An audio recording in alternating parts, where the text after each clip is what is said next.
Ang tanong ko, bakit andito kayo? At bakit andito ako? Dahil mahal natin ang Pilipinas. Tama ba? Tama! Tama ba? Tama!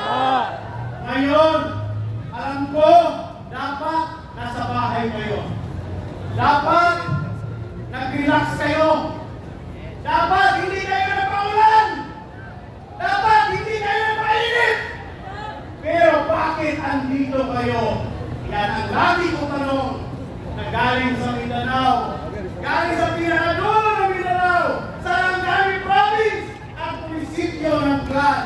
Dahil mahal natin ang Pilipinas! Mahal natin ang Pilipinas! Kaya, hindi ako nagsisisi na lagi ako nagbabiyahe at sumusuporta sa inyo. Alam niyo naman, ang isa sa pinakamahal na ticket ng aeroplano, kami galing sa Jensen at Davao. Mahal pa, kami kung pumunta doon pauwi kaysa pumunta ng Hong Kong. Tapos, yung mga kababayan natin nanonood ngayon sa Facebook, sa YouTube, andyan na kayo sa bahay niyo! Ako, na taga-Mindanao, andito! Kaya, nananawagan ako sa inyo! Umalis na kayo sa bahay niyo at samahan kami dito sa peaceful rally namin! Madaling magpindot ng like, madaling magpindot ng heart, madaling magpindot ng share! Pero, kailangan namin ang iyong presensya ngayon o walang bukas! Kailangan ko kayo! Nananawagan kami galing sa Mindanao! Taga Visayas! Nandito sa Luzon! Halin na kayo! Mga taga Quezon City! Pasig! O saan pa dito sa NCR? Sana magising kayo at nakikinig kayo bilang isang ordinaryong OFW, isang ordinaryong mamamayang Pilipino, isang ordinaryong taga Mindanao. Hindi ko hinahihiya na umaakyat ako dito, representing ng people of Mindanao, representing ng mga Bisaya, representing ng tribo ng Mindanao. But yet, nagdukap ako dahil alam ko hindi ako nag-iisa. Tingnan nyo! Hanggang dulo tayo! Alam ko, mapupuno natin ang mensahe!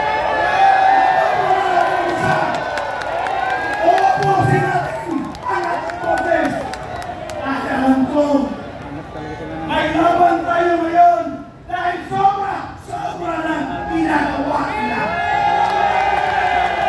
Maawa kayo sa Pilipinas!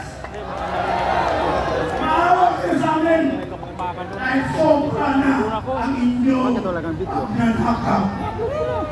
Daniel, mga kabayan ko, alam ko gutom kayo. Hindi kaya namin i-produce pagkain tubig. Kaya nananawagan ako sa darating ba na mga kredensyal, sa darating po dito, magdala kayo ng inyong pagkain, magdala kayo ng tubig kapote, dahil walang uwian! Walang uwian! Walang uwian! Mas uwian kayo! Walang uwian! Walang uwian! Walang uwian! Walang uwian! Samahan niyo kami! Dahil ang laban nito, hindi para sa atin, kundi para sa ating mga anak, para sa ating future.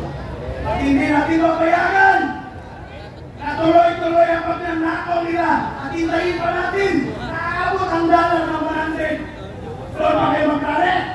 Doon pa kayo lalabas ng bahay? Kung wala na kayong bigas na kain? Tama hindi? Doon na kayo magrami? Wala na kayong trabaho? Kaya nanawagan ako. Maahinsi ka man, pakiodisi ka, ma-GIL ka, magsama-sama tayo at sumigaw ng Marcos resign! Kasi ano naman may kasalanan dito? Hindi sa pwede magbukas ng kamay. Kasi ano na nagpirma? Tama hindi? Tama! Boses ko lang yung taga Mindanao. Yan ang sinasabi ng Mindanao. Kaya pinapakot ko sa inyo. Hindi ko kritikal. Pinapakot ko ang boses ng taga Mindanao.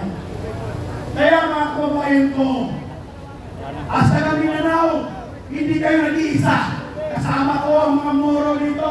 Kasama ko ang Luzon, Visayas sa Mindanao. At nanawagan ako sa mga pulis at military. Alam ko, nagtatrabaho lang kayo. Pero sa loob ng inyong puso, mahal nyo ang Pilipinas dahil naladala nyo ang flag sa inyong uniform. Tama! Tama! Mahal nyo ba ang Pilipinas? Sama-sama nating mahalin ang Pilipinas. Dahil kung nasa tayong mabangon ulit, na sila lang ang kapiranggot na tao yung mayaman, walang mangyayari sa ating mahal na bayan ng Pilipinas. Sa mga OFW ngayon, alam ko, kasama ko kayo mula before pandemic, after pandemic. Ito na yung time. Kita nyo ang lakas ng OFW. I-share nyo ang lahat ng videos na galing dito sa rally. Dahil ito yung time na maririnig ang inyong lakas, mga OFW. Alam ko, maraming nag-take ng off ngayon from Middle Tatlong araw din sila nag-off dahil gusto nilang sumali sa ating rally kahit lang sa kanilang cellphone. Saludo kami sa inyo at saludo ang bayang Pilipinas.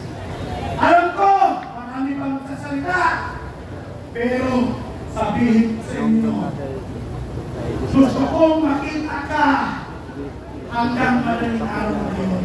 Gusto kong makita ka hanggang bukas. Gusto kong makita ka na ibabalik natin ang totoong boses ng bayan at gobyerno ng totoong mga kamayang Pilipino.